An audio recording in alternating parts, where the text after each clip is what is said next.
महारानी आप? व्रत तभी पूरा होता है जब व्रत करने वाला भोग की सामग्री अपने हाथों से बनाए। और वैसे भी भोजन बनाने का अनुभव मुझे तुझसे अधिक है।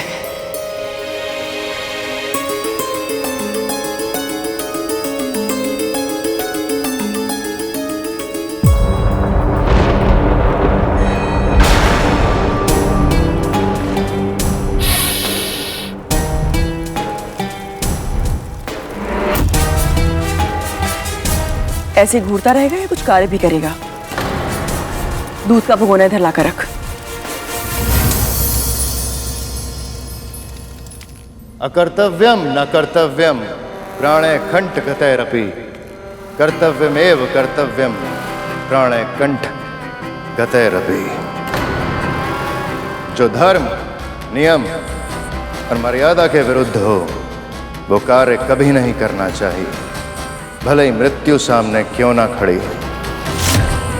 और जो कर्तव्य हो उसका पालन अवश्य करना चाहिए, भले ही मृत्यु सामने क्यों ना खड़ी हो। भली मेरे पुत्र, मैं तो केवल। क्षमा कीजिए मां, धर्म अनुसार प्रकृति के नियमों की रक्षा करना मेरा कर्तव्य है। अपने स्वार्थ के लिए उनमें कोई हेरफेर नहीं करूंगा मैं।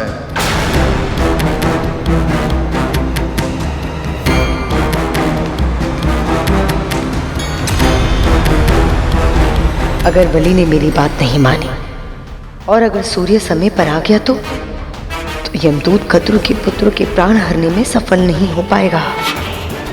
मुझे कुछ भी करके सूर्य से बात करनी होगी और ये व्रत तुड़वाना पड़ेगा।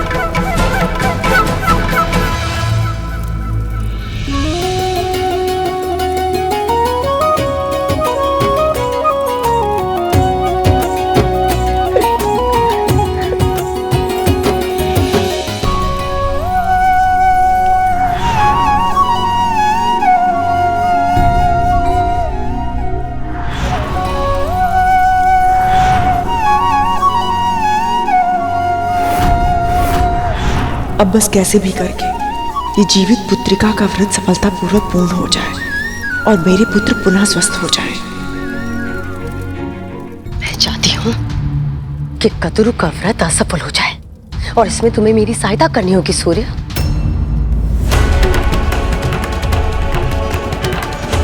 आपने पहले भी एक मां का तब व्रत तोड़ने का प्रयास किया था, तब गरुड़ के हाथों अपने अनेकों पुत्रों को खो दिया था। आप फिर से वही पाप क्यों दोहराना चाहती हैं दिति मां? यदि गरुड़ के नाग भाइयों को कुछ हो गया तो उसके क्रोध और प्रतिशोध की भावना सारी सीमाएं तोड़ देगी। सूर्य, तुम मुझे भयभीत कर रहे हो? नहीं मां, मैं तो सत्य का वर्णन कर रहा हूं। तो प्रकृति के नियमों से बंधा है, इसलिए अपनी लोक में रहने की सुविधा का लाभ उठा पा रहा है। पर मत भूल कि तुम्हारे बाकी देव भाई किस दशा में है। हम असुरों से हारने के बाद तुम्हारे देवेंद्र के साथ वन वन भटक रहे।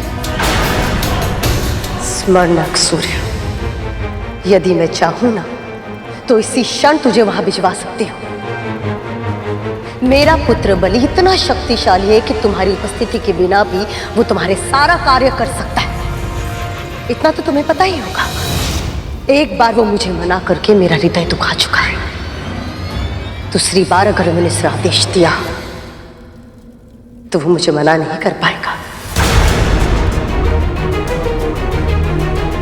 सत्य कह रही हैं ये, बलि बहुत शक्तिशाली है। वो चाहे तो मुझे मेरे लोक से बाहर निकाल सकता है।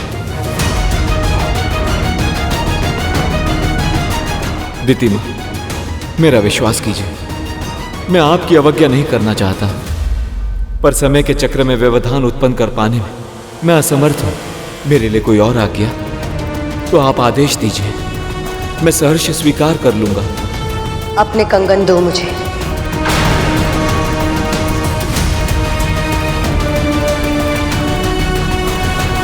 आप मेरे कंगन का क्या करेंगी माँ? सूर्य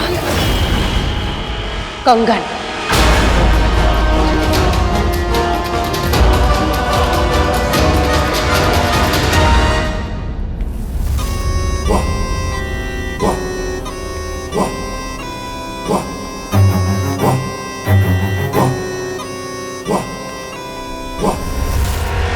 योग्य से शत्रुता और अयोग्य से मित्रता की मूर्खता की जाए तो यही दशा होती है मेरे भाइयों।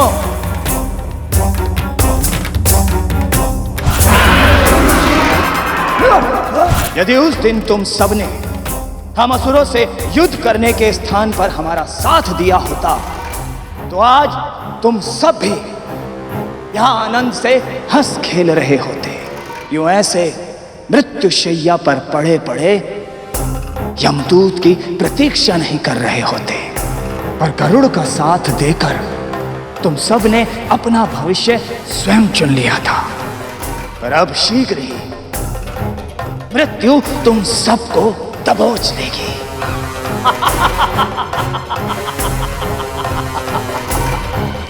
बस अब आप अपना चमत्कार दिखाइए मां।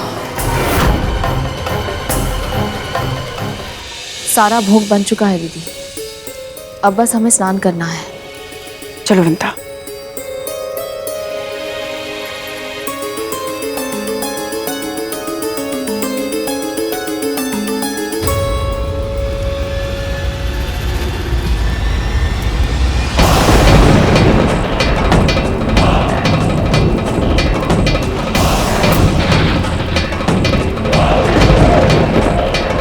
लगता है अब इन्हें भी यमदूत का आभास होने लगा है। अपनी दया दृष्टि हमारे भाइयों पर बनाए रखे नारायण, हमारी माओं के व्रत को सफल बनाइए। लगता है गरुड़ को भी यमदूत दिखने लगे हैं। इसका अर्थ तो ये है कि मेरे भाइयों के प्राण और भी संकट में हैं। अरुण भैया के आने का समय भी हो गया है, मैं जाकर उनका दर्शन कर लेता। सूर्योदय से पहले स्नान करके हमें तैयार होना होगा। हाँ दीदी, प्रकाश की पहली किरण आते ही हमें सूर्यदेव को अर्घ देना है।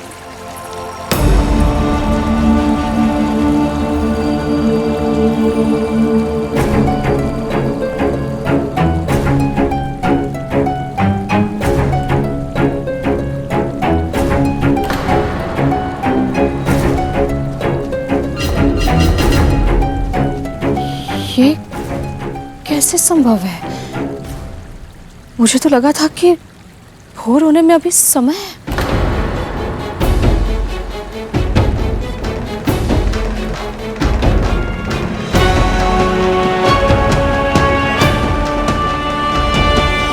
सूर्यदेव के निकलने से पहले अरुण स्वयं निकलता है, अपनी मां के दर्शन करके उन्हें प्रणाम करता है।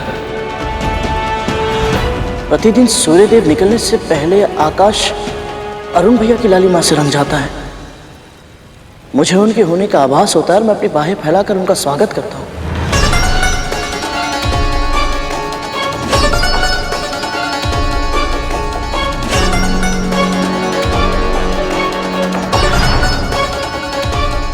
और आज ऐसा कुछ नहीं हुआ।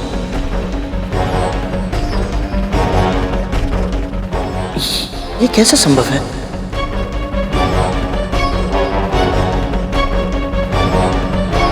ये कैसे संभव है कि सूर्यदेव यात्रा पर निकले और अरुण भैया उनके साथ ना हो?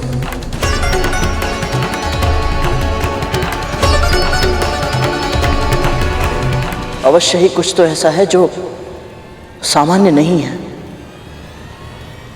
परंतु क्या?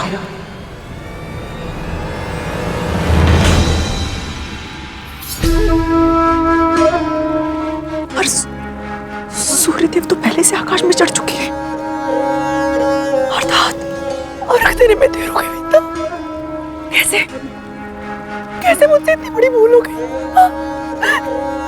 अवश्य भोग बनाने में समय निकल गया होगा। मुझे पता ही नहीं चला कब। अर्थात मेरी विधिवत रूप से पूरा नहीं होगा। विंदा, हाँ विंदा, मेरे पुत्रों का क्या होगा? इतनी बड़ी त्रुटि कैसे हो गई मुझसे? अगर मेरे पुत्रों को कुछ हो गया तो सारी त्रुटि मेरी है विंदा। भूल हो गई मुझसे, बहुत बड़ी भूल हो गई मुझसे विंदा। कैसे हो गई मुझसे इतनी बड़ी भूल? दीदी संभालिए अपने आप को। कुछ नहीं होगा, कुछ नहीं होगा। कैसे कुछ नहीं होगा? कैसे संभालूं मैं अपने आप को? यदि मेरे पुत्र जीवित नहीं रहेंगे तो मैं जीकर क्या करूंगी?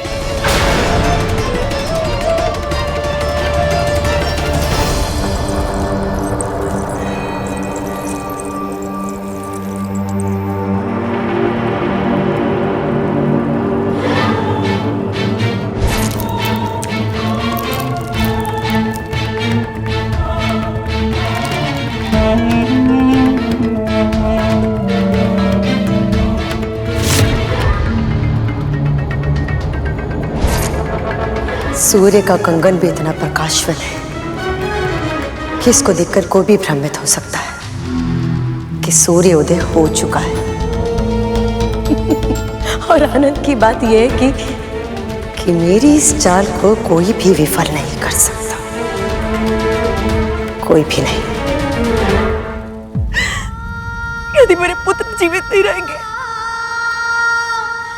तो मैं जीवित रह के क्या करूंगी?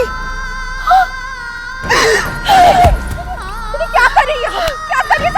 आपको क्या कर रही है आप? क्या कर रही है ये? संभालिए अपने आप को दीदी।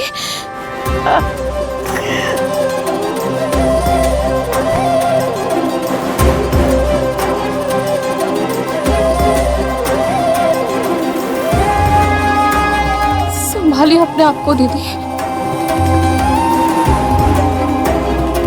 संभालिए।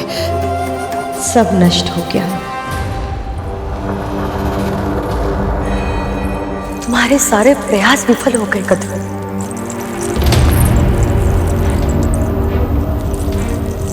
ये कैसे हो गया कद्रू? इतनी चेष्टा करने के बाद भी तुम अपने पुत्र को बचा नहीं पाए।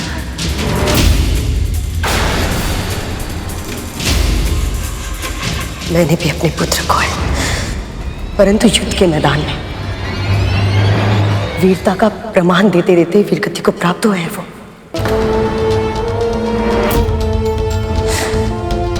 परंतु तुम्हारे पुत्र को छल से मारा गया है।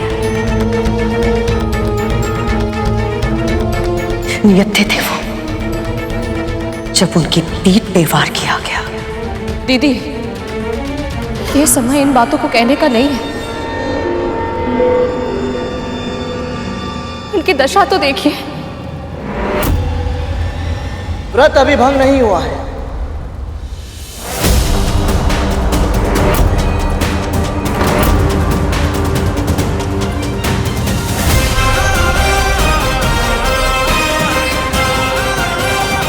ये गरुड़ क्या कर रहा है?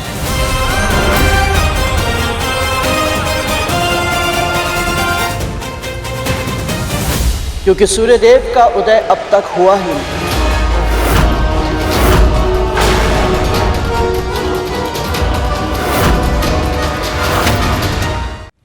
क्या कह रहा है तू? ये प्रकाश तुझे दिखाई नहीं दे रहा है? आकाश में चमकने वाली हर एक प्रकाशवान वस्तु सूर्य नहीं होती महारानी। नक्षत्र भी तो चमकते हैं।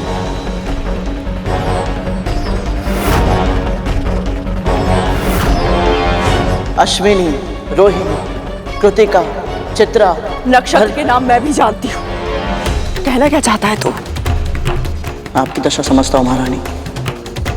आप विचलित हैं क्योंकि आपको ऐसा लग रहा है कहीं व्रत भंग तो नहीं हो गया। और सबसे अधिक विचलित तो महारानी दिति है। परंतु आप दोनों को चिंता करने की आवश्यकता नहीं, क्योंकि अभी तक सूर्योदय हुआ ही नहीं।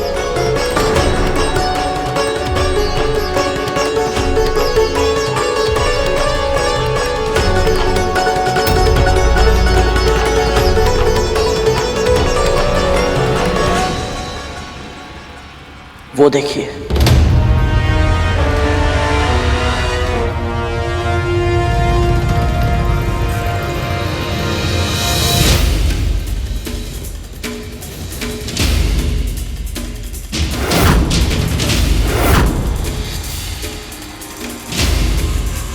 अरुण,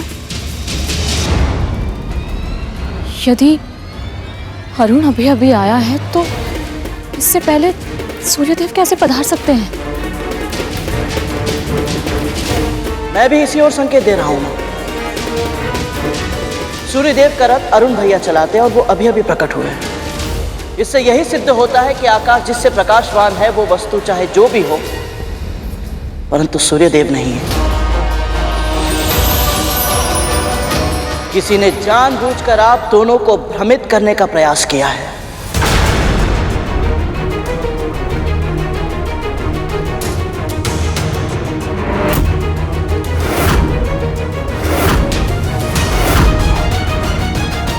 कद्रू, मुझे लगता है कि देवता तुम्हारी परीक्षा ले रहे थे। अच्छा हुआ ना कि तुम्हारा व्रत भंग नहीं हुआ। अब तुम एक काम करो, सूर्य को अर्घ देने की तैयारी करो। सही कह रही हैं ये दीदी, हमें चलना चाहिए, स्नान भी करना है हमें। चलिए।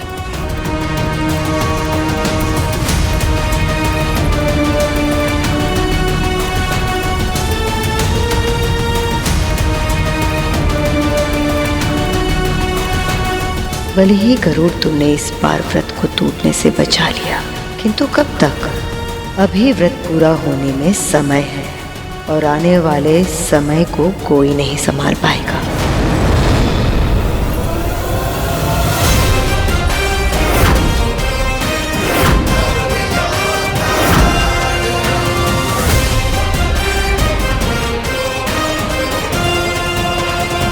दास,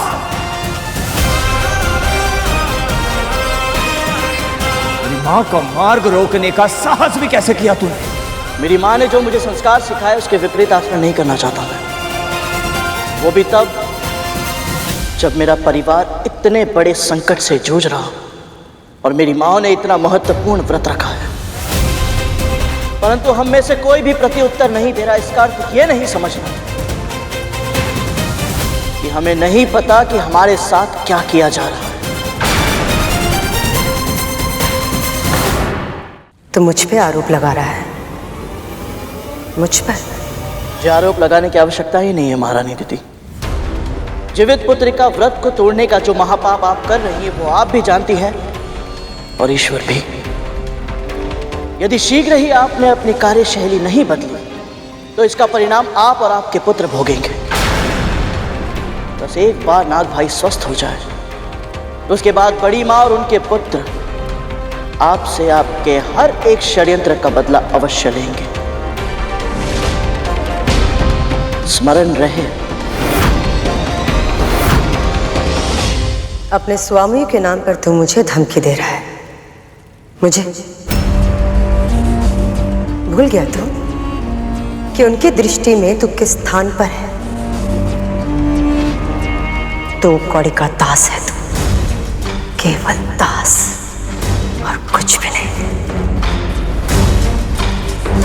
इस संकट के समय में कद्रू और उसके पुत्र तुझे और तेरी मां को एक परिवार समझने के भ्रम में जो जी रहे,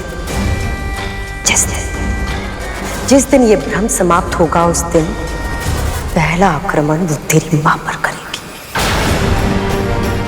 यदि उसके पुत्रों के प्राण चले गए तो तुम दोनों के साथ वो क्या करेगी इसकी तो केवल कल्पना ही कर सकती हूँ मैं। पर यदि किसी तरह भी उनके प्राण बच गए तो ये दशा तुम्हारे कारण हुई है, तो तुम दोनों को कष्ट तो भोगना ही है। इसलिए मेरी चिंता मत करो, अपनी माँ की चिंता करो। तुम्हारी माँ चाहे कितने भी व्रत जप तप कर ले, पर ना वो अपनी नियति बदल सकती हो ना ही तुम्हारी। वो एक दास थी और तुम एक दास हो और अनंत काल तक तुम दोनों एक दास रहोगे। वो एक दास थी और तुम एक दास हो। और अनंत काल तक तुम दोनों एक दास रहोगे।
आदित्याय नमः। ओम भास्कराय नमः। ओम सूर्यदेवाय नमः।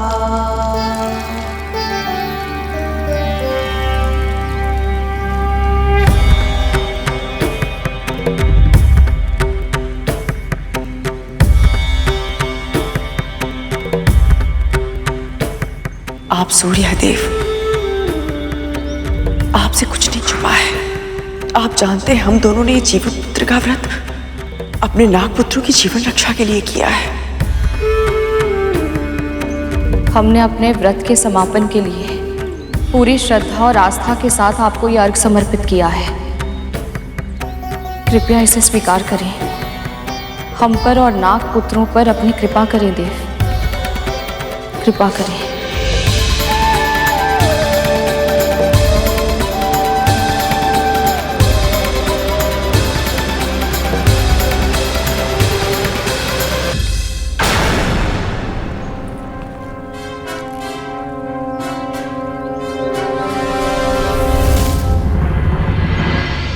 माँ, अब हम क्या करें?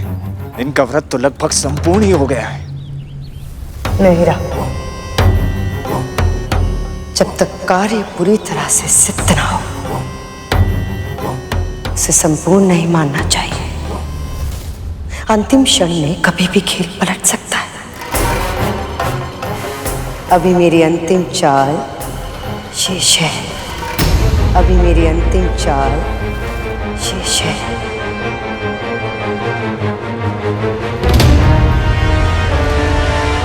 अंतिम चाल? अब क्या करने वाली है ये?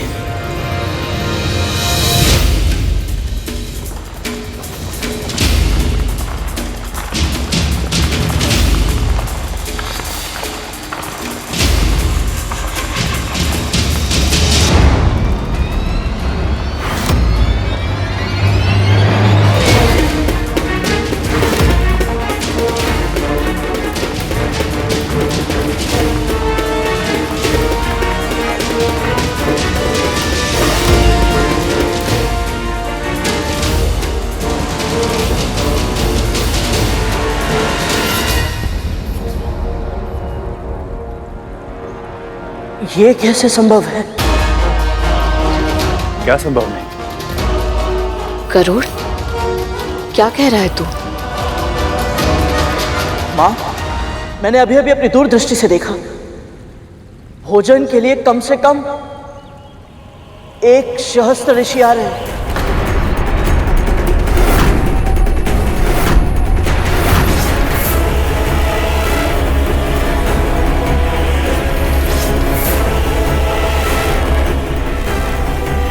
गरुड़ सही कह रहा है माँ। हमें भी आभास हुआ।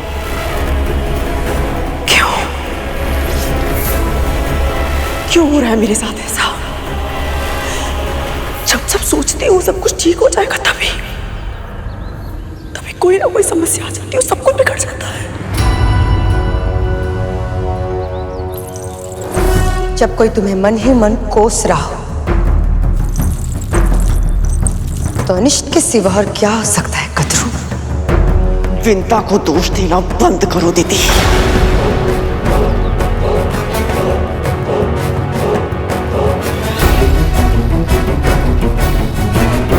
और वैसे भी आमंत्रण देने तुम गई थी ना, तुम्हें एक बार के लिए भी नहीं लगा कि तुम्हें मुझे बताना चाहिए था कि तुमने 11 नहीं 1 सहस्त्र ऋषियों को भोग के लिए आमंत्रित किया है? कदरू, मैंने तो महर्षि से उतने ही शिष्य रहने का आग्रह किया था, पर तुम तो उनका स्वभाव जानती हो ना, वो कब क्या कुछ भी कर सकते हैं, कोई कुछ नहीं कह सकता। किसके बारे में बात कर रही हो तुम?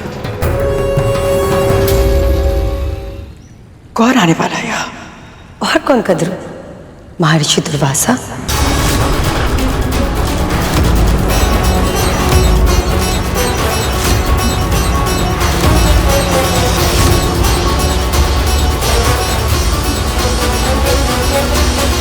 मेरी इस योजना से कैसे बचोगी कदरू?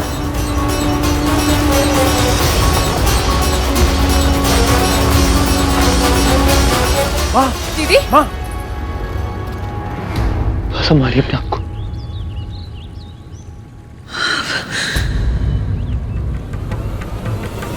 अब क्या होगा? महादेव के रौद्र रूप का अंश है दुर्वासा। अभी हम ऐसी स्थिति में नहीं है कि हम उनका आतिथ्य कर पाए।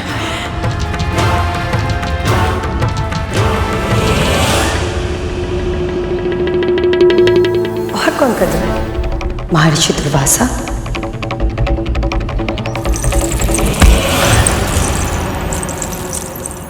क्यों क्यों कर रही हो तुम ऐसा?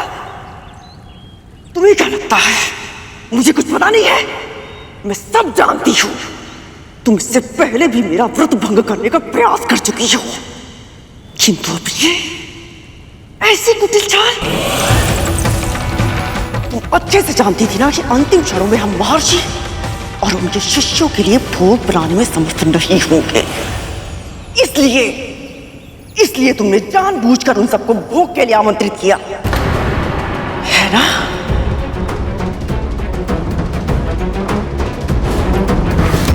प्रणाम महर्षि। विंता और कदरू, मेरी दोनों बहनों ने जीवित पुत्रिका का व्रत रखा है, उनके नागों की प्राणों की रक्षा के लिए। जो अभी मृत्यु शैया पर है, तुम मुझे भोग का निमंत्रण देने आई हो। तुम मेरी कृपा प्राप्त करने का स्वांग कर रही हो, जबकि सत्य तो यह है कि तुम मेरी क्रोध की अग्नि को भड़काना चाहती हो, ताकि उसमें कद्रू और विंता के व्रत का पुण्य जल जाए और कद्रू के पुत्रों की मृत्यु हो जाए। महर्षि, मैं वो इंद्र को दिए गए मेरे श्राप का लाभ अनजाने में तुम्हारे पुत्र को मिला, और बलि राज सिंहासन पर जा बैठा। तुम असुरों को यदि स्वर्ग में मिल जाए तो भी तुम्हारी कामनाएं कभी समाप्त नहीं होती, किंतु यदि तुम्हें लगता है कि तुम मुझे बहला फुसला कर मेरा उपयोग छल कपट के लिए करोगी, तो ये तुम्हारी भूल है दीदी।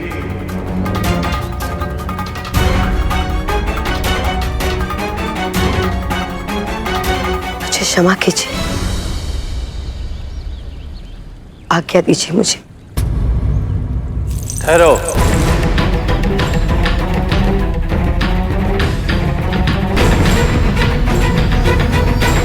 जी महर्षि। गृहस्थ जीवन जीने वालों के धार्मिक उद्देश्यों में उनकी सहायता करना एक सन्यासी का धर्म होता है, और मैं अपने धर्म से पीछे नहीं हटूंगा। इसीलिए तुम्हारे छल करने के बाद भी मैं तुम्हारा निमंत्रण स्वीकार करता हूं। पर स्मरण रहे, वहां मेरा आना श्राप का कारण बनेगा या वरदान का, ये तो महादेव शिव शंकर की इच्छा पर ही निर्भर करता है।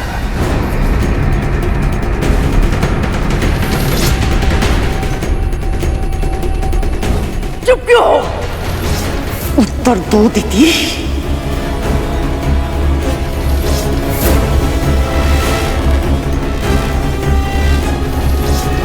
क्या लगता है तुम्हें कद्रू, इतने परम महर्षि मेरे उकसाने से भ्रमित हो जाएंगे? क्षमा कीजिए, पर यह समय इन बातों का नहीं है। कारण चाहे जो भी हो, सकते ये है कि महर्षि अपने शिष्यों के साथ कुछ ही समय में यहाँ पधार रहे हैं। हमें उनके स्वागत की तैयारियां करनी होंगी। जानती भी है तो क्या कह रही है? कैसे करें तैयारी? कैसे करेंगे उनका स्वागत? वो भी इतने शीघ्र इतने सारे ब्राह्मणों के लिए व्यवस्था करना संभव होगा? मैंने तो यही सुना है कि महर्षि दुर्वासा को क्रोध अति शीघ्र आता है। यदि उनके स्वागत में हमसे कोई भूल हो गई तो? और अतिथि तो देवता समान होते हैं, और वो इस ओर आ ही रहे, तो हमें द्वार से लौटने के लिए नहीं कह सकते।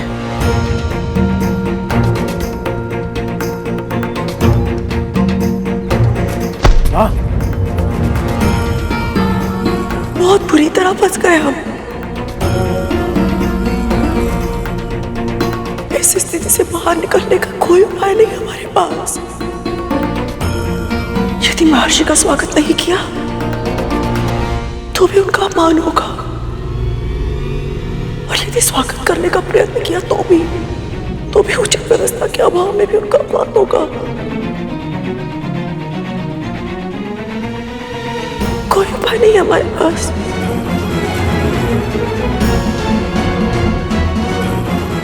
सब विफल हो गया, हमारे सारे प्रयास, जीवित पुत्र का व्रत सब विफल हो गया।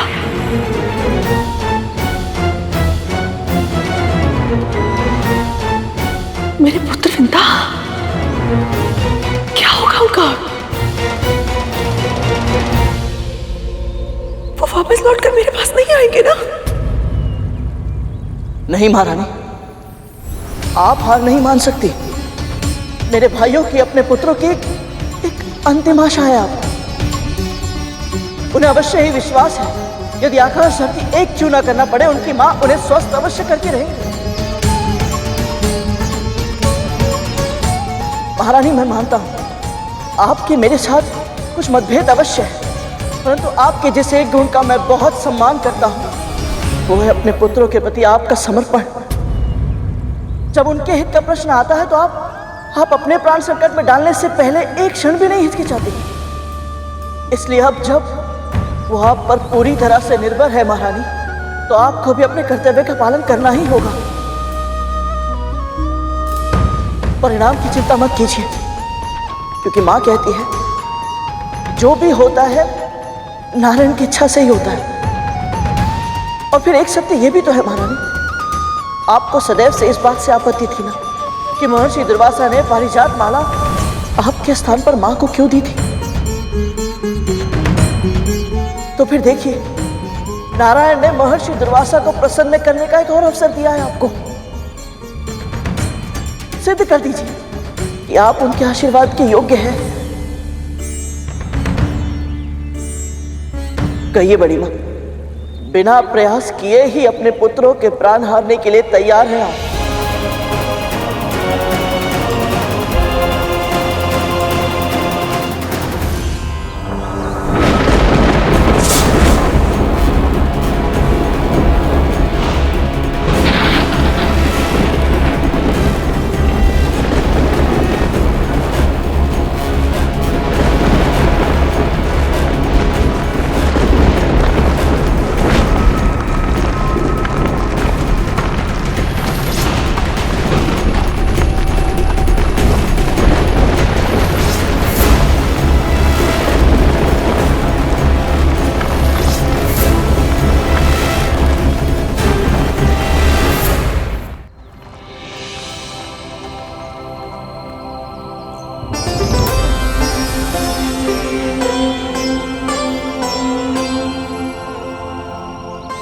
मैंने कभी कल्पना भी नहीं की थी कि आप जैसे महान ऋषि और इतने सारे शिष्यगणों की सेवा का अवसर मुझे मिलेगा।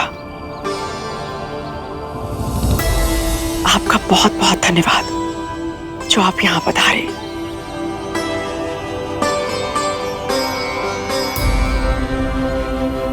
ये सब शिव शंभू की कृपा से ही होता है।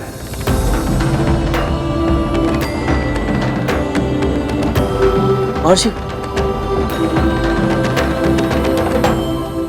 मेरे चरण धोने से पहले यदि आप भीतर प्रवेश कर गए तो मैं स्वयं को क्षमा नहीं कर पाऊंगा।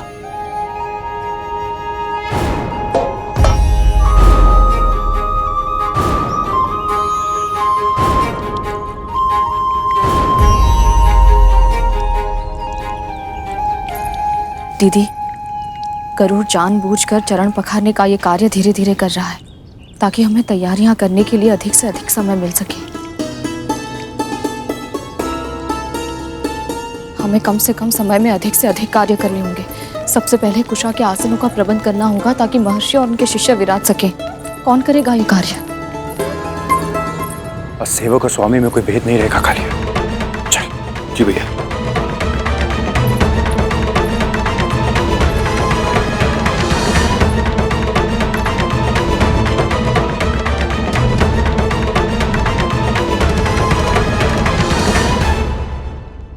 यहाँ तो इतनी सारी चींटियां हैं।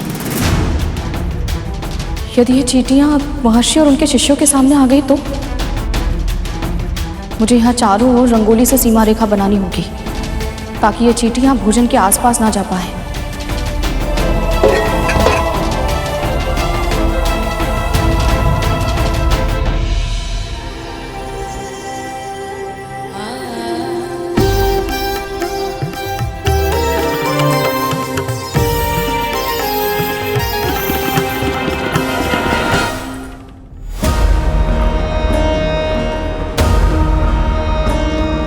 जितनी शीघ्रता तुम कर रही हो उतनी शीघ्रता में कोई ना कोई भूल तुमसे अवश्य होगी। तुमसे और वो एक भूल तुम्हारे परिवार को नष्ट कर देगी।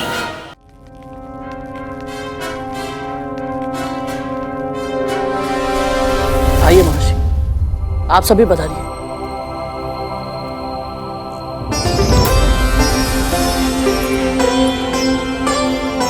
इतनी शीघ्र इतनी बड़ी रंगोली बन गई? एक साथ इतने आसनों का प्रबंध कैसे हुआ?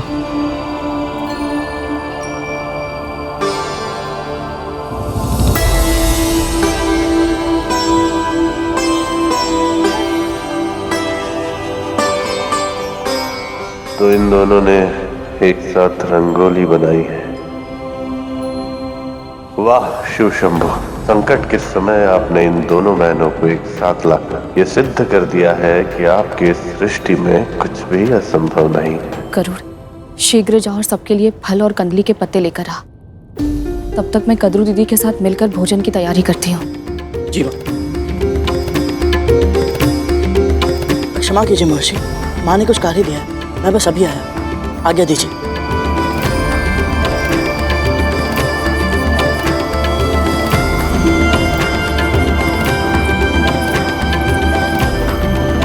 आप स्थान ग्रहण करें, हम आपके भोजन का प्रबंध करते हैं।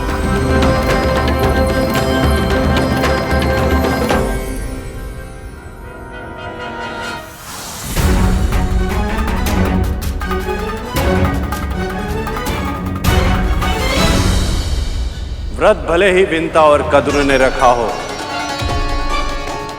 किंतु हमें आमंत्रण तुमने दिया है दीदी।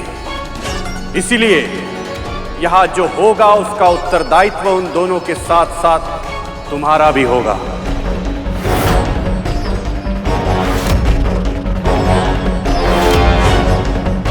हे प्रभु, यदि हम भोजन की व्यवस्था समय पर नहीं कर पाए तो ऋषि दुर्वासा के क्रोध का प्रकोप नाग भाइयों के साथ साथ हमारे जीवन पर भी पड़ेगा। सहायता कीजिए प्रभु।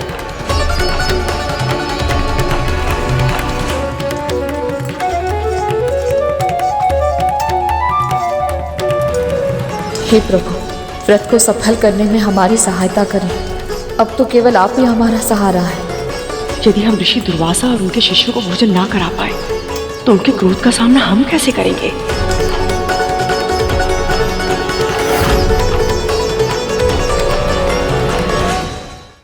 व्रत भले ही विंता और कद्रू ने रखा हो, किंतु हमें आमंत्रण तुमने दिया है दीदी।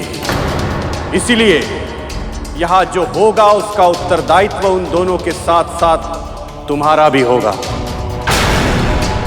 जी, जी महर्षि, मैं उनकी सहायता करके आती हूँ। राहुल चले? जी। आज हम सब यहाँ महान जीवित पुत्री का व्रत के अनुष्ठान का भोग लेने आए हैं। इसीलिए आप सभी भोजन ग्रहण करने से पहले हम सभी ध्यान लगाकर ओम का उच्चारण करेंगे।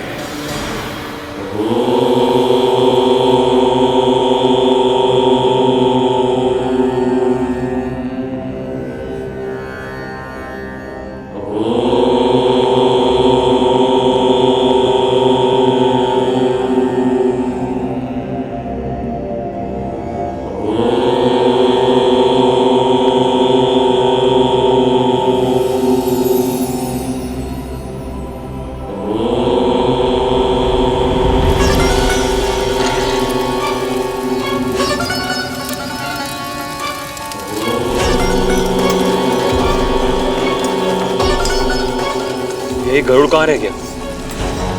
मैं भी यही सोच रहा हूँ कालिया, अभी तक फल लेके क्यों नहीं आया?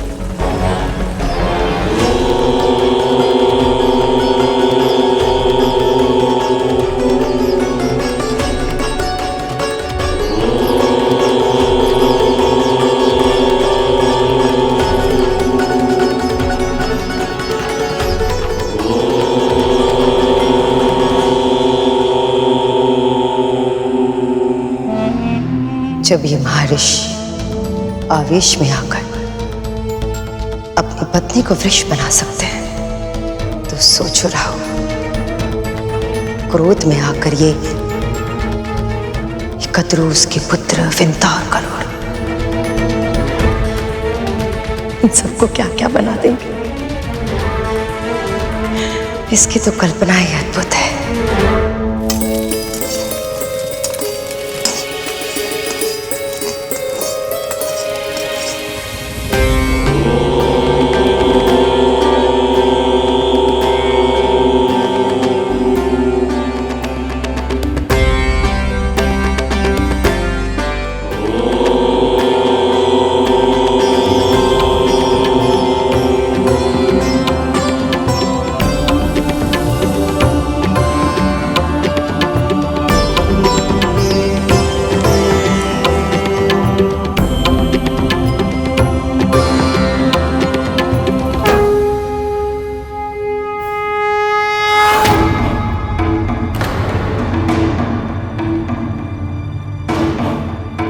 कुछ भोजन भी मिलेगा या ऐसे ही लौटना पड़ेगा?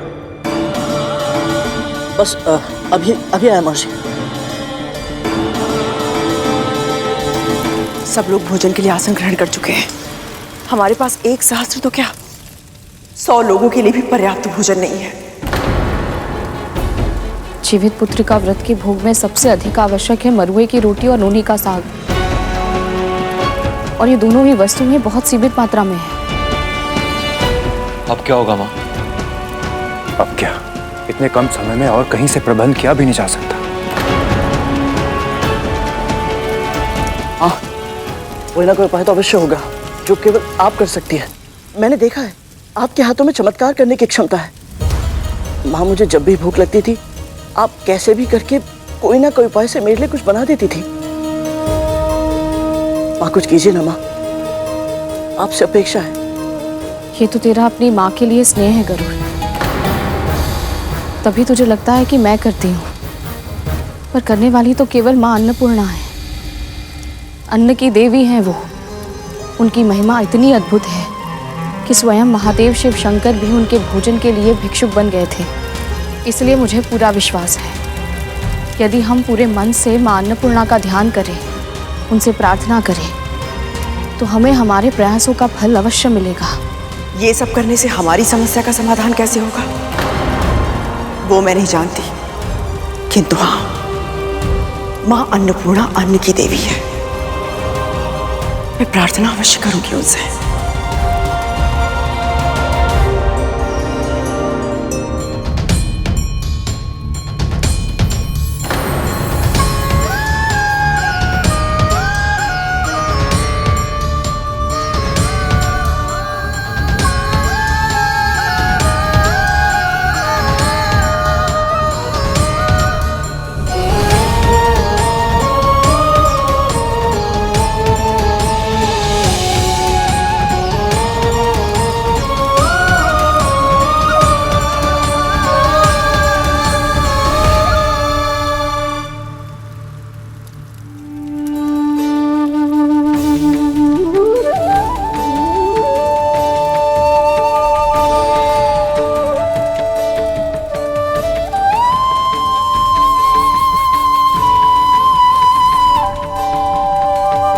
प्रसाद ऐसे क्यों रखा है?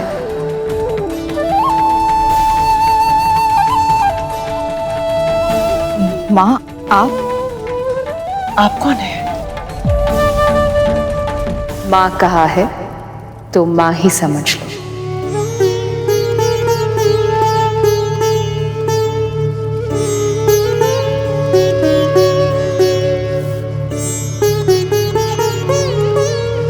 इस प्रसाद को अब खुला मत छोड़ो और इस पत्तों को पूरी तरह हटाए बिना इस करछी से प्रसाद बांटना आरंभ करो।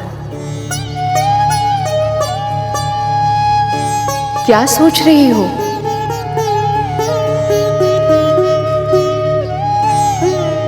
अतिथि भूखे हैं, जाओ भोग खिलाओ उन्हें।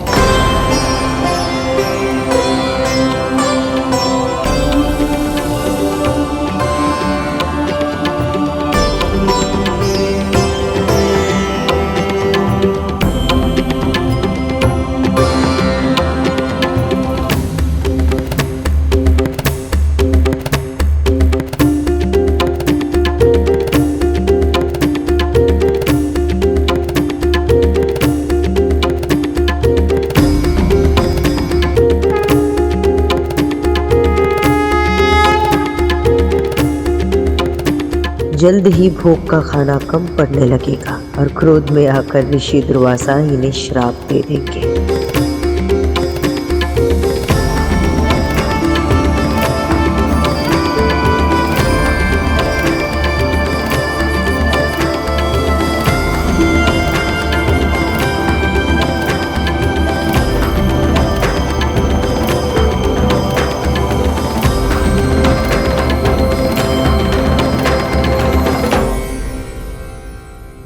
स्वादिष्ट व्यंजन, अद्भुत स्वाद।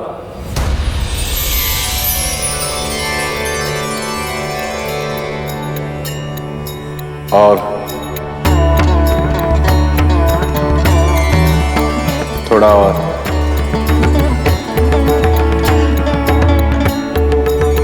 जिस क्रोध की आंधी की आशंका थी वो शीतल व्यार में बदल गई।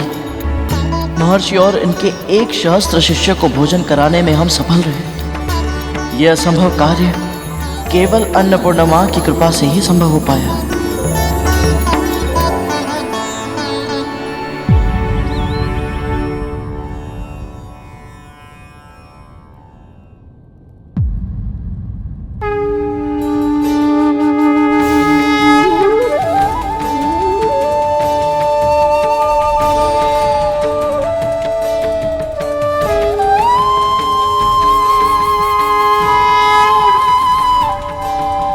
मां अन्नपूर्णा अब स्वयं आई और हमारे बनाए भोजन को अपना आशीर्वाद दिया। आपकी सदा ही जय हो।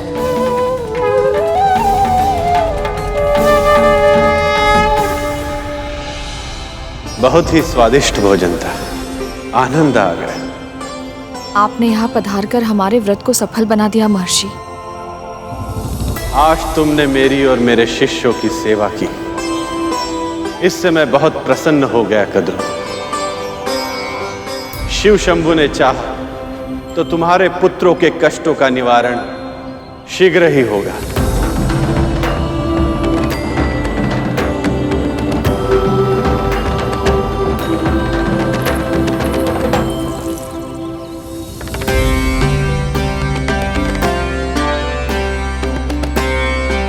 तुम दोनों में अपार संभावना है।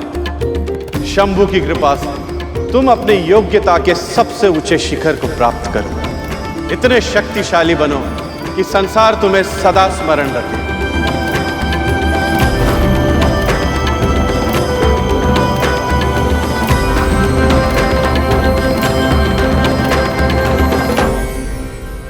तेरे मन में मुझे एक ही इच्छा दिखाई दे रही है बालक। बहुत शीघ्र ही तू उसे पूर्ण करने का मार्ग खोज पाएगा। बस आपका आशीर्वाद सदैव मेरे साथ रहे महर्षि।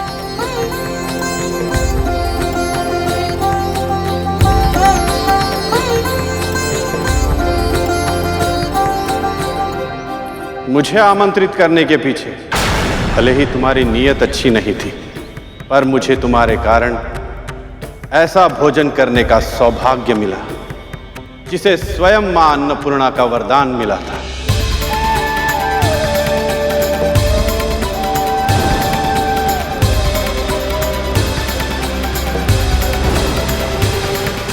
ऐसे महाभोग के बाद क्रोध का शमन हो जाता है और मन परम शांत हो जाता है।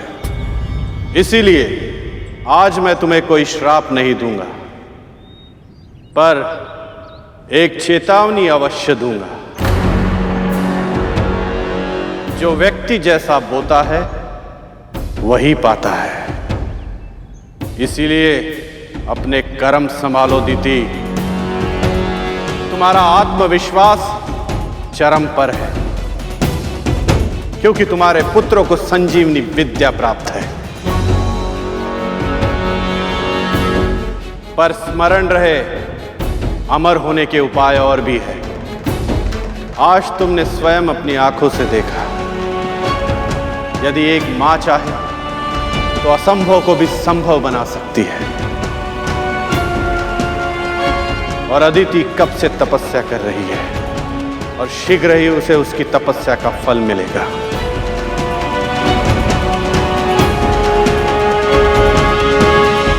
पर उसका परिणाम तुम्हारे पुत्रों के लिए कैसा होगा, यह तुम्हारे कर्मों पर निर्भर करता है।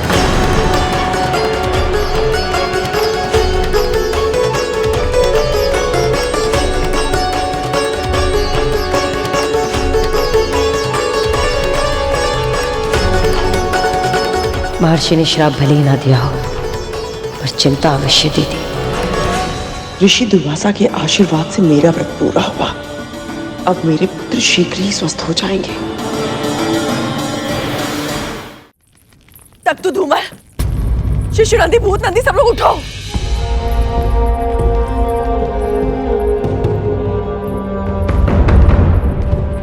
शिशु नंदी, पुत्र उठो, पुत्र। धूमल, धूमल उठ भाई, धूमल उठ। आंखें खोलो उठ के। सुनते क्यों नहीं हो? देखो हमें। पुत्र, पुत्र, उठ जाओ।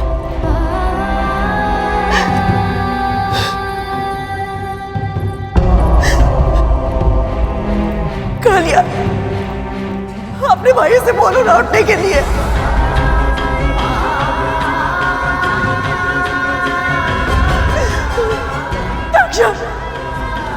अपने भाइयों को उठाओ ना। तुम्हारी माँ यहाँ पे आई है, उठो सब।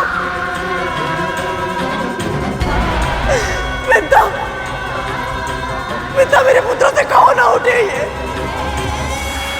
महारानी कद्रू का आदेश है, उठो सब।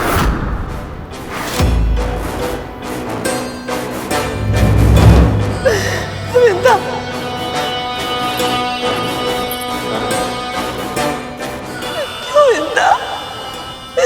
महर्षि दुर्वासा के आशीर्वाद से तेरे पुत्र को तो असीम शक्तियां मिल गई थी। फिर उनका आशीर्वाद मेरे पुत्र में फलीभूत क्यों नहीं हो रहा है? मैंने अपना व्रत, भोग, आचार, विचार, व्यवहार सब नियम के अनुसार किया। कई ऐसे अवसर आए जब मैं क्रोधित हो सकती थी, अनुचित व्यवहार कर सकती थी, किसी के मन को दुखा सकती थी। मैंने अपने ऊपर संयम रखा मिलता, फिर भी मेरे पुत्र स्वस्थ नहीं हो रहे। क्यों मिलता, क्यों? बोलो ना उनको उठने के लिए, उठ जाए। बोलो, बोलो मिलता, बोलो।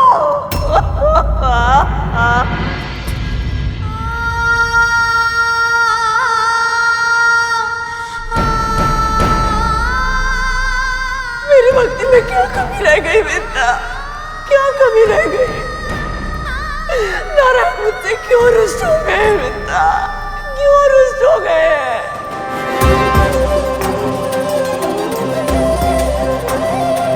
उठ जाओ, उठ जाओ।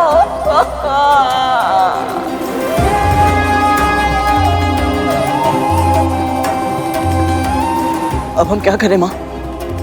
हम सभी की आशा इस व्रत पर टिकी हुई थी।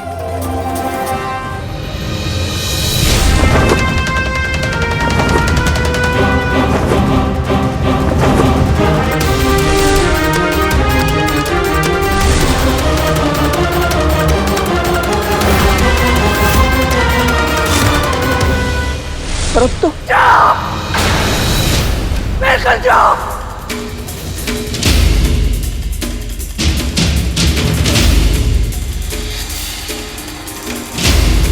मुझसे क्या पूछ रहा है?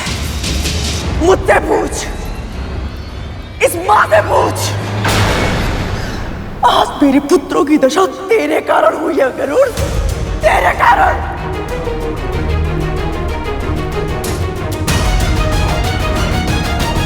यदि मेरे पुत्रों के प्राण चले गए, उनकी हत्या का पाप तुझ पे लगेगा। जीव हत्या का ऐसा महापाप है जो सैकड़ों वर्षों तक प्रायश्चित करने के बाद भी नहीं उतरता। और तू तो प्रायश्चित कर भी नहीं पाएगा। तू अपनी मां को संसार का सारा सुख देना चाहता था ना? यदि आज के बाद मेरे पुत्रों ने मुझे मां कहकर नहीं पुकारा, तो तेरी मां के जीवन में दुखों के अतिरिक्त कुछ नहीं बचेगा।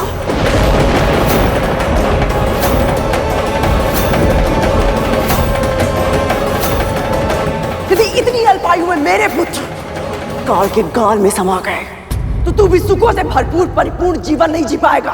तेरी मां का, तेरे भाई का, तेरा, तुम सबका अस्तित्व इस संसार से नष्ट हो जाएगा। गृहस्थ जीवन और उसके सुख जो तेरी रेखाओं में है ना, वो सदैव सदैव के लिए मिट जाएंगी। तेरी पक्षी प्रजाति सदैव सदैव के लिए समाप्त हो जाएगी। ये इस मां का श्राप है।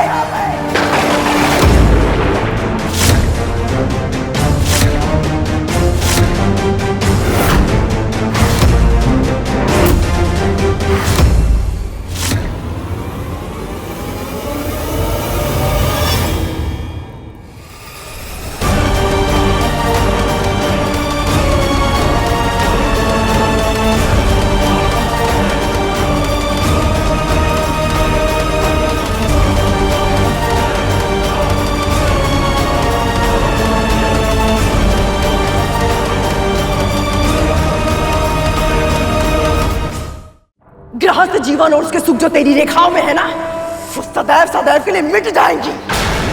तेरी पक्षी प्रजाति सदैव सदैव के लिए समाप्त हो जाएगी। ये इस मां का श्राप है।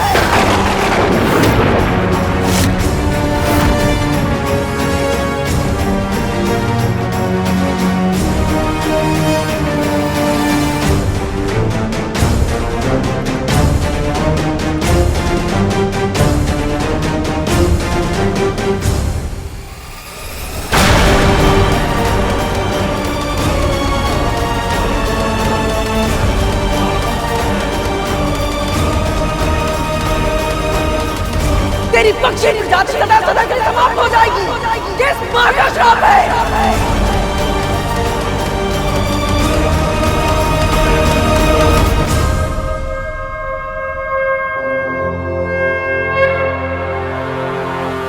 ऐसे मुस्कुरा क्यों रहे आप प्रभु?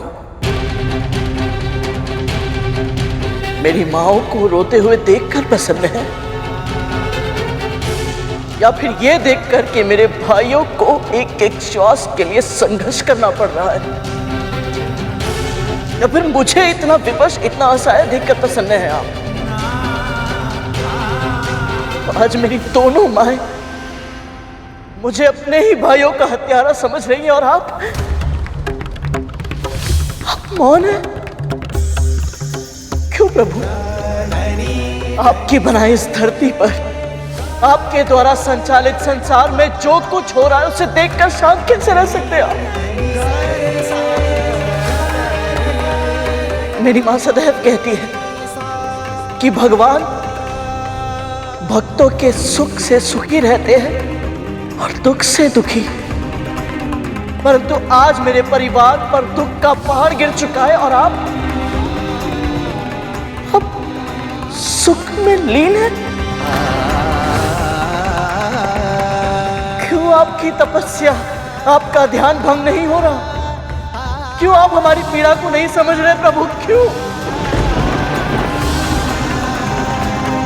क्यों आपको हमारा दुख दिखाई नहीं दे रहा? परंतु आज आपको मेरे सभी प्रश्नों का उत्तर देना ही होगा। आज आप मौन नहीं रह सकते।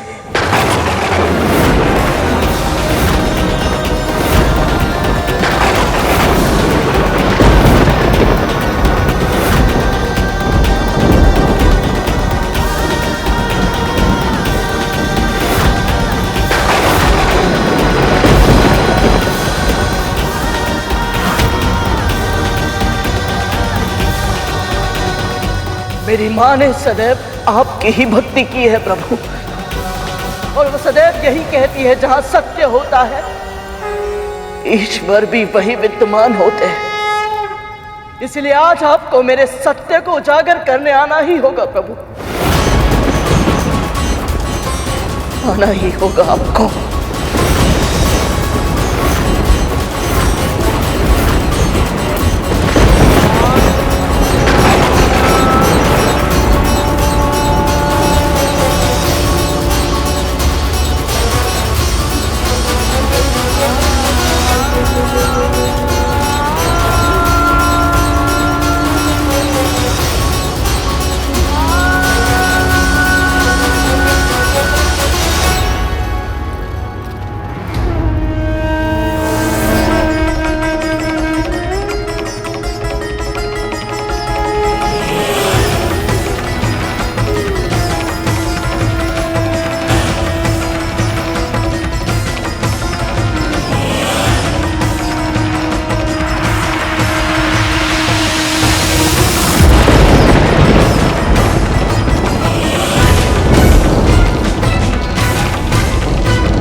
गरुड़,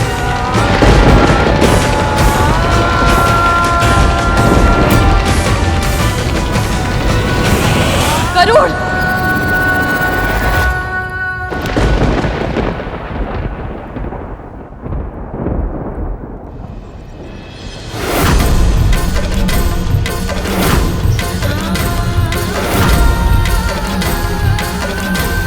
क्या कर रहा है तू?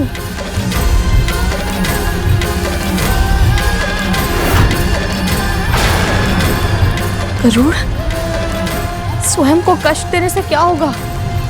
तेरा हाथ जलने से तेरे नाग भाइयों के घाव भर जाएंगे।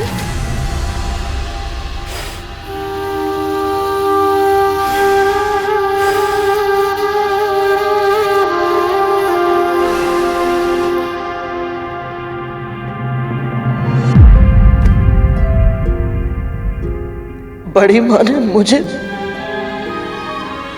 जो कहा, माँ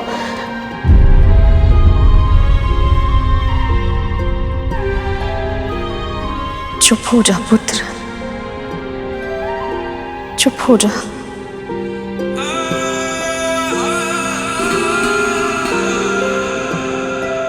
पता है माँ, बड़ी माँ के कटु वचनों से मुझे इतना दुख नहीं हुआ, परंतु आपने मेरी ओर ऐसे क्यों देखा? माँ, आपकी दृष्टि में उल्लाहना का भाव था, निराशा का दुख, क्रोध था। क्या माँ, आपको सच में ऐसा लगता है कि मैंने जानबूझकर मैंने किसी की हत्या करने का प्रयास नहीं किया है माँ? मैंने कोई पाप नहीं किया है। तेरी माँ तुझे अच्छी तरह जानती है। कभी स्वप्न में भी नहीं मानूंगी कि तू कोई पाप कर सकता है गरुड़। मैं तो बस तेरे लिए चिंतित थी। मेरी दृष्टि में जो उल्हाना का भाव तूने देखा वो मेरे लिए था। निराशा महारानी के लिए और क्रोध उस नियति के लिए था जिसके कारण तुझ पर इतना बड़ा आरोप लगा। तेरी माँ तुझे पहचानती है, तुझ पर अखंड विश्वास करती है तेरी माँ।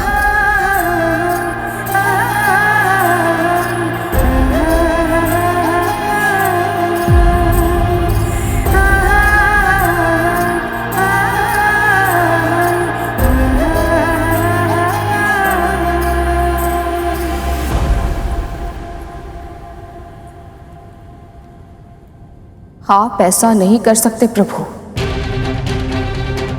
जानती हूं मैं, वरदान देने से पहले आप सदैव अपने भक्तों की परीक्षा लेते हैं, ताकि उस प्रक्रिया के माध्यम से हम स्वयं को आपके आशीर्वाद योग्य बना पाए।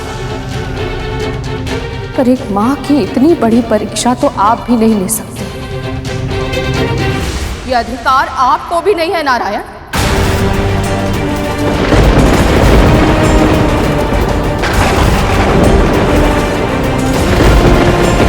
ये कैसी अनहोनी के संकेत हैं प्रभु? मैं जानती हूं आप समाधि में लीन हैं, पर आज आपको अपने भक्त की पुकार, एक मां की पुकार सुननी ही होगी।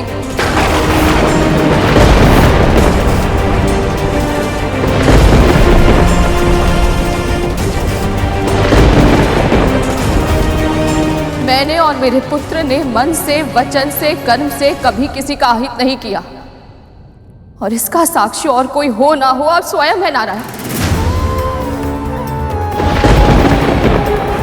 फिर भी आज मेरे पुत्र के मस्तक पर जीव हत्या का कलंक लग रहा है। एक दुखी मां ने क्रोध में आकर उसे ऐसा भयानक श्राप दे दिया जिससे उसका पूरा जीवन प्रभावित हो जाएगा। जीवन जीने का, अपने वंश को बढ़ाने का अधिकार सभी प्राणियों को सहज प्राप्त है प्रभु, पर मेरे पुत्र और उस दुखी मां के पुत्रों का यह अधिकार नियति छीन रही है, और आप समाधि में बैठकर ये सब होते हुए बस देख रहे हैं। नहीं प्रभु, ये अन्याय नहीं होने दे सकते आप। आपको सत्य का साथ देना ही होगा।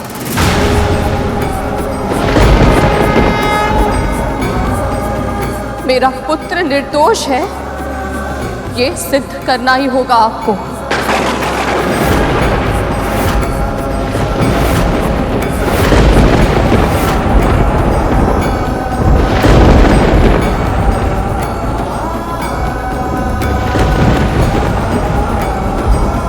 आप ही ने मां को सबसे अलग बनाया है ना प्रभु।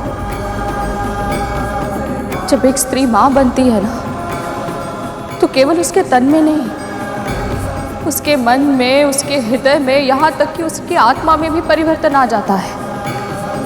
उसमें सृजन की शक्ति आ जाती है, और आज उसी शक्ति का आह्वान करते हुए मैं आपको पुकार रही हूँ। आप मेरी इस पुकार को अनसुना नहीं कर सकते प्रभु।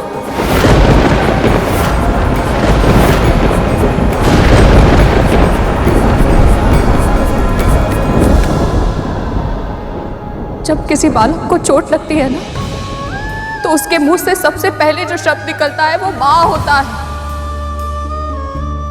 क्योंकि उसे पूरा विश्वास है यदि उसकी मां उसके साथ है, वो उसके लिए प्रार्थना करती है, तो कोई संकट उसे छू भी नहीं पाएगा। आज यदि आपने मेरी विनती को अनसुना कर दिया ना प्रभु, तो सभी बालकों का अपनी मां से विश्वास उठ जाएगा। और यदि ऐसा हुआ तो भक्तों का अपने भगवान के ऊपर विश्वास कैसे बचेगा नारायण? आपकी सृष्टि का आधार ही डगमगा जाएगा। आज एक भक्त को अपनी भक्ति पर शंका हो रही है। यदि आज आपने इस भक्त की पुकार नहीं सुनी, तो समस्त संसार का भक्ति से विश्वास उठ जाएगा प्रभु।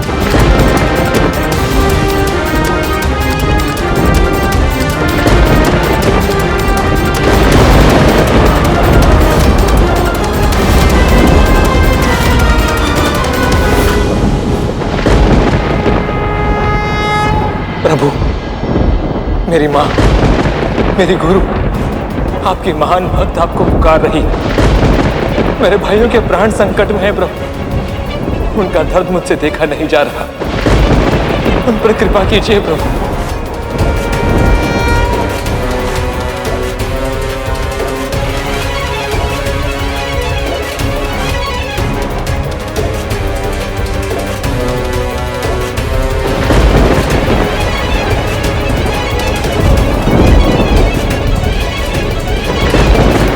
अब तो कृपा कीजिए प्रभु।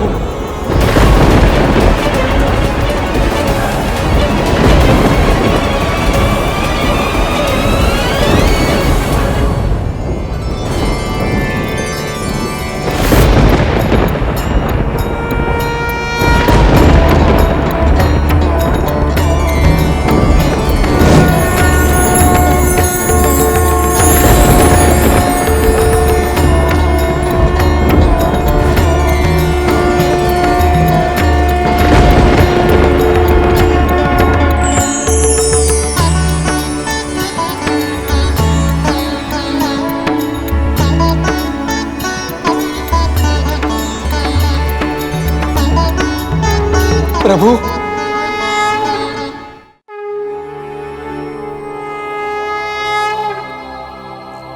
शेषनाग, मैं तुम्हारी श्रद्धा और धैर्य से बहुत प्रसन्न हूं। कहो, क्या वरदान चाहिए? आपके मुख से मेरा नाम सुन के ही मैं धन्य हो गया प्रभु। मैं बस इतना चाहता हूं कि सदैव आपकी सेवा कर पाऊं, आपके निकट रह पाऊं। इससे अधिक और कुछ नहीं चाहता प्रभु। शेषनाग, इस संसार का एक अद्भुत नियम है, जिसे कुछ नहीं चाहिए उसे ही सब कुछ मिलता है। वैसे मेरी तुम्हारे साथ पहचान अधिक समय से नहीं, किंतु जब से लक्ष्मी मुझे छोड़कर गई तब से तुम मेरे साथ हो। एक भाई की भांति तुमने मेरा ध्यान रखा है। इसलिए जब जब मानव कल्याण के लिए मुझे संसार में अवतरित होना होगा, तब तब किसी न किसी रूप में तुम सदैव मेरे साथ रहोगे। और जब जब मैं वैकुंठ में रहूंगा, तब तुम मेरी शैया बनोगे। अपने भाई की गोद में विश्राम करके मुझे रक्षा और शांति का आभास होगा, और तब मैं सृष्टि का संचालन और भी आसानी से कर पाऊंगा। यदि ये आपको स्वीकार हो तो। प्रभु, जिसकी कल्पना भी न की थी, आपने वो आशीर्वाद दिया है मुझे जो संसार को सुख देते। यदि मैं उन्हें तनिक भी सुख और विश्राम दे पाऊं, तो इससे बड़ा सौभाग्य क्या होगा मेरे लिए।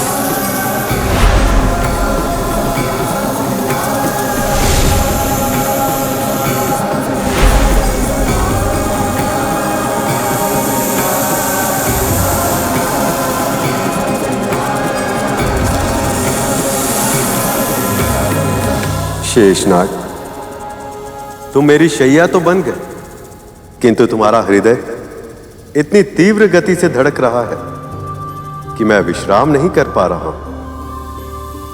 बताओ, तुम्हारा हृदय इतना विचलित क्यों है?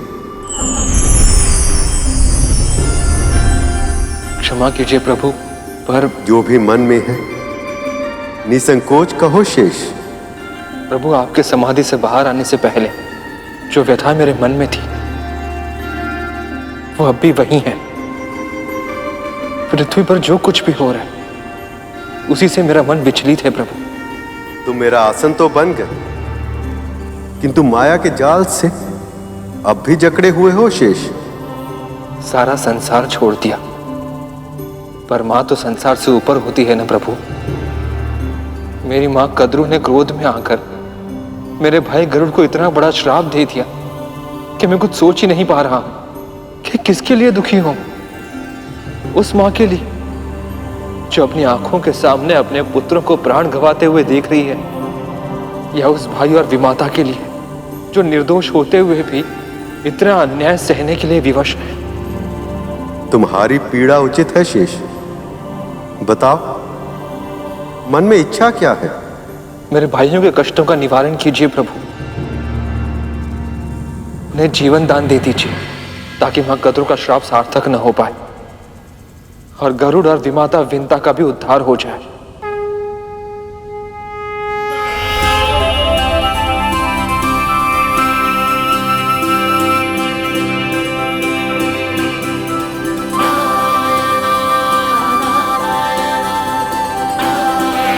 आज आपको भक्तों की सहायता करने आना ही होगा प्रभु।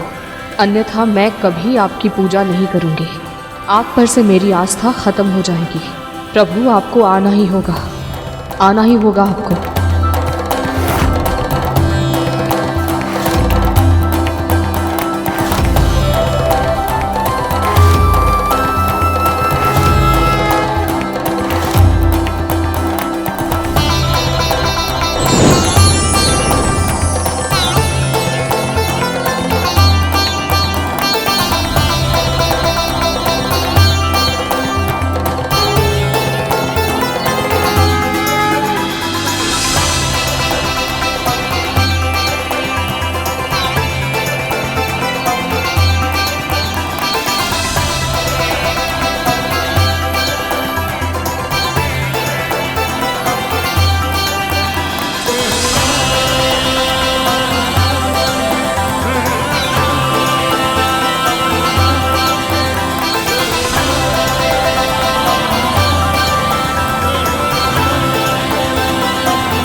देवी विंतन,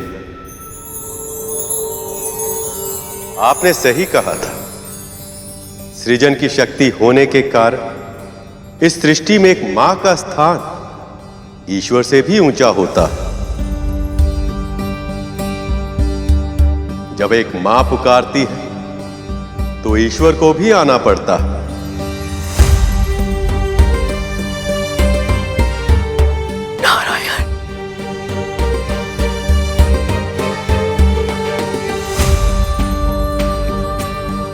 इस व्रत के लिए जिस निष्ठा का प्रदर्शन आपने और देवी कद्रू ने किया है वह सराहनीय है।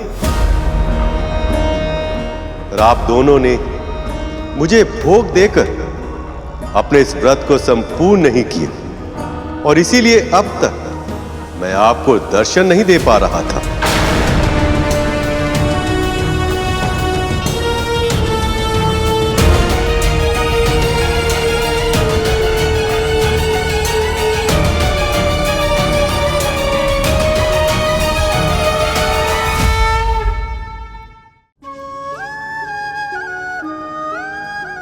मैं अभिलाई प्रभु।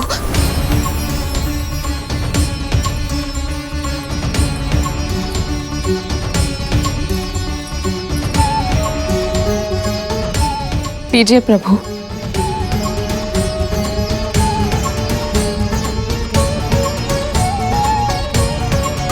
न जाने ये भीषण भूल कैसे हो गई, हमें क्षमा कर दीजिए। ममता के आवेग में हुई भूल नहीं कहलाती।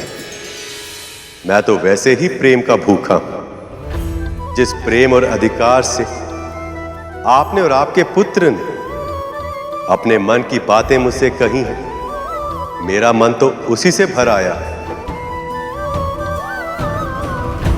देवी कद्रू, आप दोनों का व्रत सफल हुआ। अब आपको इसका फल मिलेगा। आपकी इच्छा अवश्य पूरी होगी। उठिए, आंखें खोलिए कद्रूनंदन, आंखें खोलिए कद्रूनंदन, आंखें खोलिए कद्रूनंदन, आंखें खोलिए कद्रूनंदन।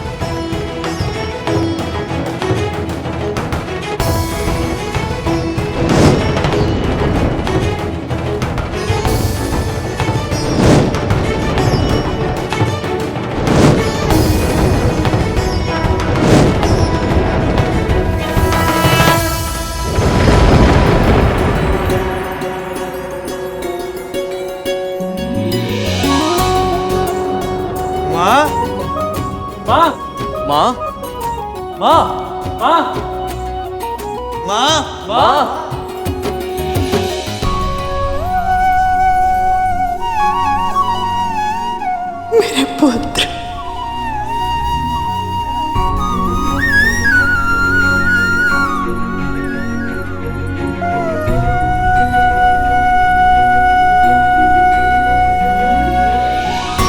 प्रभु, इस व्रत को सफल बनाने के लिए गरुड़ ने जो प्रयास किए हैं, उनके प्रभाव से इसका प्रायश्चित पूरा हुआ।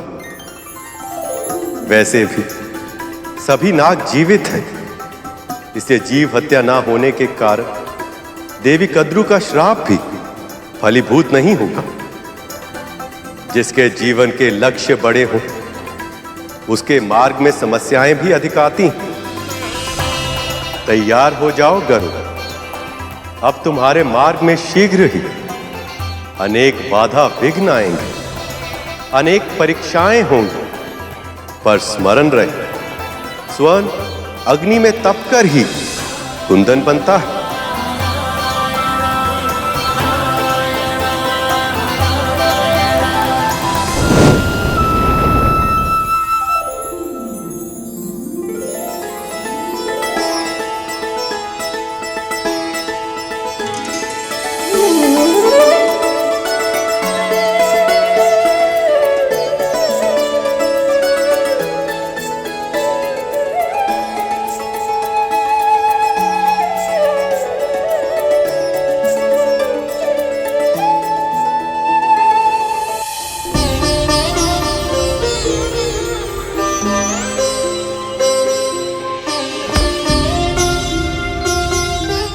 स्वस्थ हो।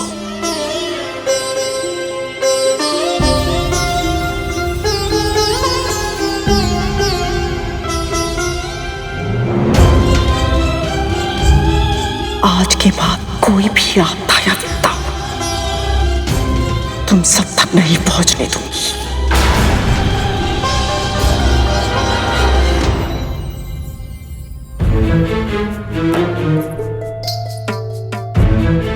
दीर्घायु।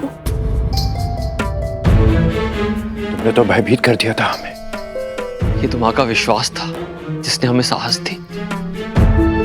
सही कहा।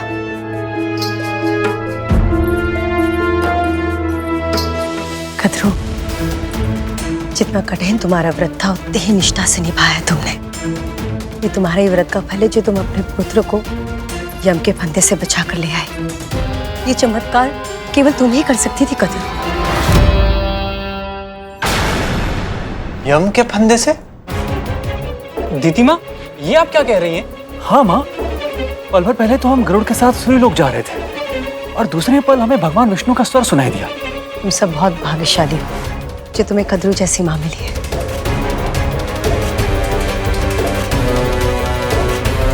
इसकी प्रार्थनाओं के कारण आज तुम सब जीवित हो, वरना वो विंता और गरुड़, उसके कारण तो तुम सब लगभग मर ही चुके थे।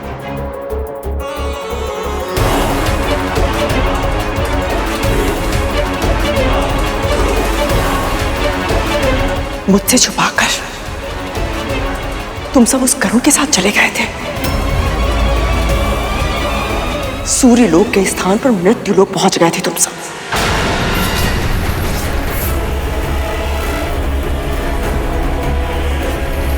इस बार तो मैंने तुम सबको सुरक्षित कर लिया, किंतु अगली बार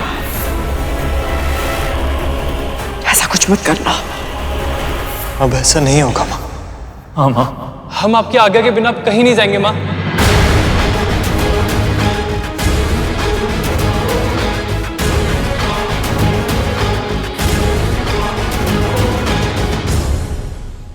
ये तो अनुचित है प्रभु। कद्रू माँ भी जानती हैं कि विंता माल गरुड़ के बिना नाग भाइयों का जीवित रहना असंभव था, फिर भी उनके स्वभाव में कृतज्ञता है, कृतज्ञता नहीं। ऐसा आभास होता है जैसे विंता माल गरुड़ की अच्छाइयों को पूरी तरह नकार दिया है इन्होंने। और दूसरी ओर विंता और गरुड़ भी विचित्र है। जीवित पुत्री का व्रत को सफल बनाने के लिए कितना कुछ किया है उन्होंने, और ये दोनों उसका श्रेय भी नहीं ले रहे। जानते हो ऐसा क्यों है शेष? क्योंकि कद्रू के मन में अभिमान और स्वार्थ के भाव प्रबल है, जबकि विंता और गरुड़ के मन में भक्ति और परोपकार के भावों की प्रधानता है। जब कोई पाप करता है तो उसे लगता है कि उसे कोई नहीं देख रहा, पर मैं देख रहा होता हूं। इसी तरह पुण्य करते समय भी जब कोई ये सोचे कि कोई उसे देख रहा है या नहीं, तब भी मैं उसे देख रहा होता हूं। विश्वास करो शेष, अपने अपने कर्मों का फल हम सबको भोगना पड़ता है। प्रभु, आपने गरुड़ से कहा था कि उसके जीवन के लक्ष्य बड़े, इसीलिए उसके सामने समस्याएं भी बड़ी आएंगी। किंतु आप किस लक्ष्य की ओर संकेत कर रहे थे? जब से असुरों को गुरु शुक्राचार्य के माध्यम से संजीवनी विद्या प्राप्त हुई है, तब से वह निर्भय हो गए। आपकी महाकठिन तपस्या से मैं प्रसन्न हुआ ऋषि भार्गव। केवल एक ही वरदान चाहिए मुझे, वृत्त संजीवनी विद्या। स्वर्ग प्राप्त कर लेने के बाद भी उन्होंने देवताओं को सताना, उनका शोषण करना नहीं छोड़ा। देवता भी उनके भय से छुपने पर विवश हो गए। ऋषि मुनियों की तपस्या में, उनके दैनिक कार्यों में व्यवधान आ रहा है और श्री लक्ष्मी के समुद्र के भीतर समा जाने के कारण पृथ्वी पर अव्यवस्था फैल गई है। पर अब इस अव्यवस्था को दूर करने का समय आ गया। अब पृथ्वी पर पुनः मुझे संतुलन स्थापित करना होगा और इसके लिए मित्र और शत्रुओं को साथ लाना होगा। विरोधियों को एक दूसरे की सहायता करने के लिए प्रोत्साहित करना होगा। अब मुझे कुछ ऐसा करना होगा शेष, जो इस संसार ने आज तक ना देखा हो और ना ही सुना हो। मेरी इस योजना में गरुड़ एक बहुत ही महत्वपूर्ण भूमिका निभाएगा, पर ऐसा करना उसके लिए आसान नहीं होगा। प्रभु, ऐसा क्या करने वाले हैं आप? जानता हूं तुम्हारे मन में बहुत सारे प्रश्न हैं शेष। उन सभी के उत्तर तुम्हें सही समय आने पर मिलेंगे, पर अभी मुझे जाना होगा। एक मां बहुत लंबे समय से मेरी प्रतीक्षा कर रही हैं। ओम नमो नारायणाय नमः।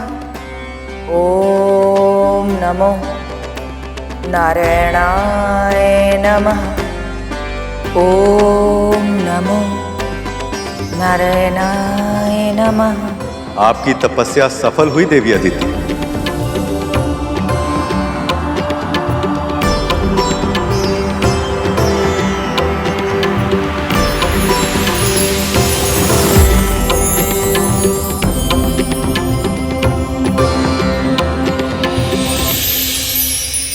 देवी अदिति, देवी अदिति, देवी अदिति, देवी अदिति।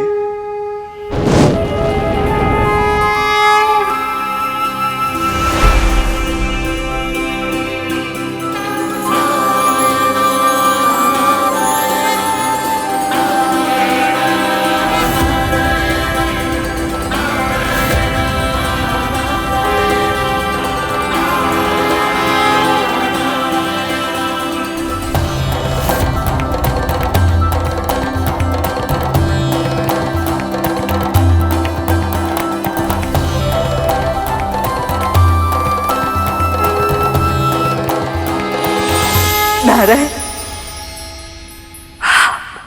अब इन आंसुओं को पहुंचने का समय आ गया है। आपने ये भीषण तपस्या अपने पुत्रों की प्राण रक्षा के लिए, उन्हें सामर्थ्यवान बनाने के लिए और उनका खोया हुआ सम्मान उन्हें लौटाने के लिए की, पर यह तब तक संभव नहीं जब तक देवी लक्ष्मी वापस लौट नहीं आती।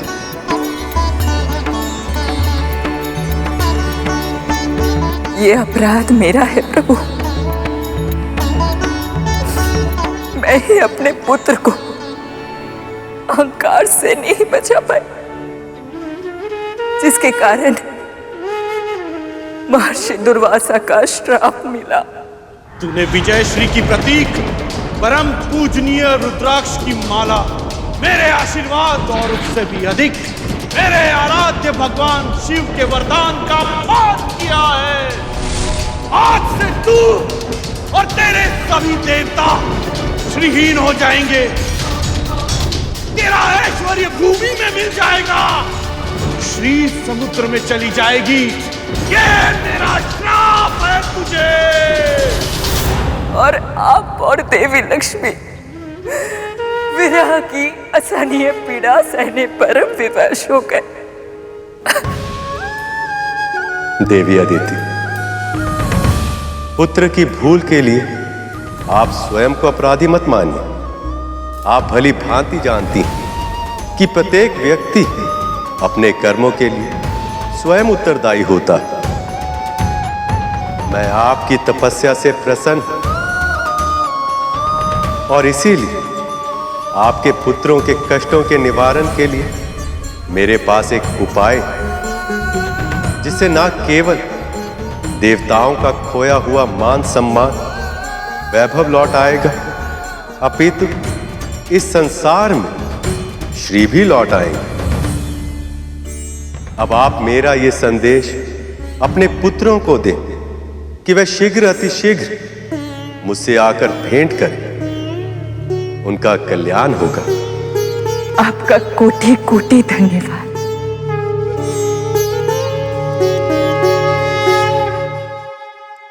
आपके मन में कोई और दुविधा भी है? निसंकोच कहिए देवी। प्रभु, मुझे ऐसा आभास हो रहा है कि मेरी तपस्या के सफल होने का कारण कोई और भी है, कोई ऐसा जो मेरी रक्षा कर रहा था।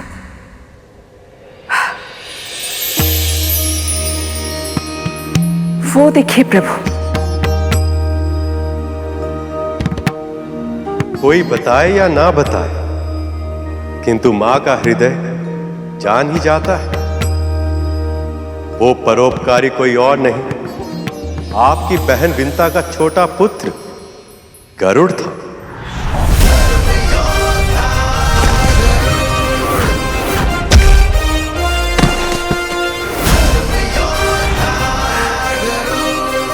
गरुड़?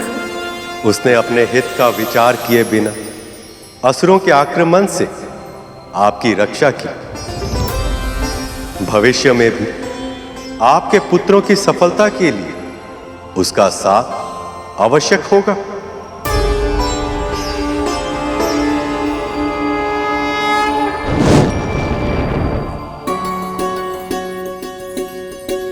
गरुड़ ने मेरे लिए इतना बड़ा परोपकार किया है और भविष्य में भी मेरे पुत्र की सफलता के लिए बड़ी भूमिका निभाएगा। मुझे शीघ्र ही उससे मिलना चाहिए।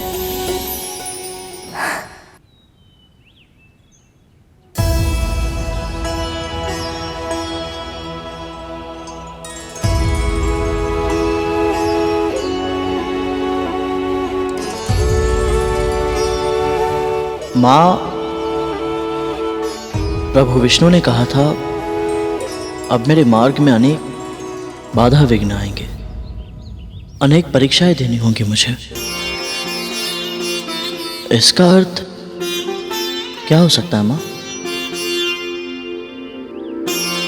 प्रभु विष्णु की लीला तो वो ही जाने।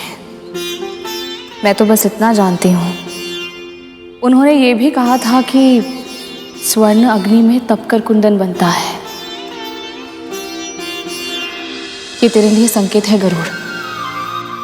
तुझे भी कठिनाइयों की अग्नि में तपकर कुंदन बनना है।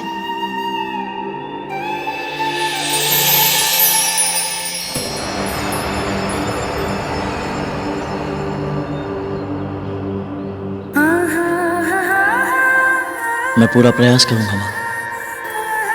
आपकी आशाओं पर खरा उतरूंगा मैं। मुझे विश्वास है।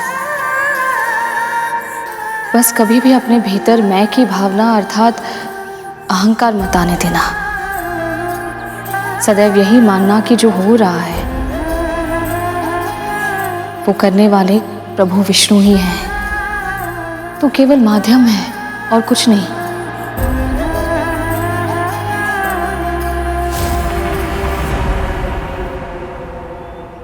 विंता,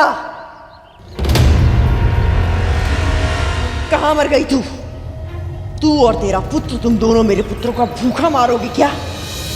भोजन की व्यवस्था करो। अब पता चलेगा गरुड़ और विंता को अपना असली स्थान। एक दास चाहे कुछ भी करे, वो दास ही रहता है।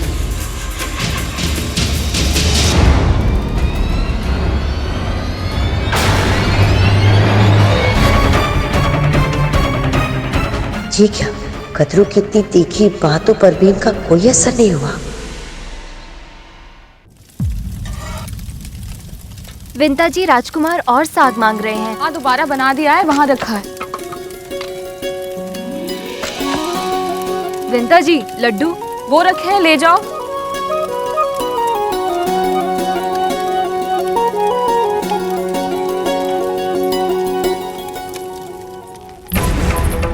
छोटा सा कार्य करने में इतना समय।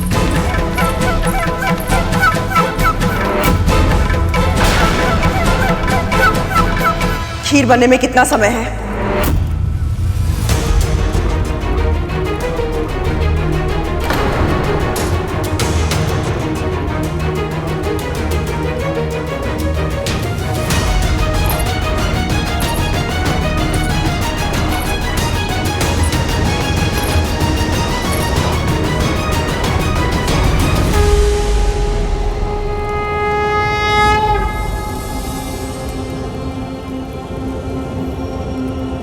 बस तुम्हारी खीर की प्रतीक्षा है विंता।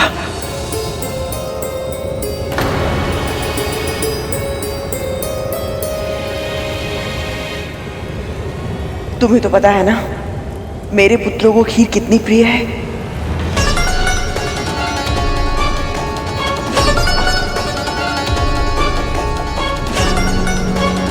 कतरू का तो स्वर ही बदल गया। ऐसा क्या हो गया पल भर में?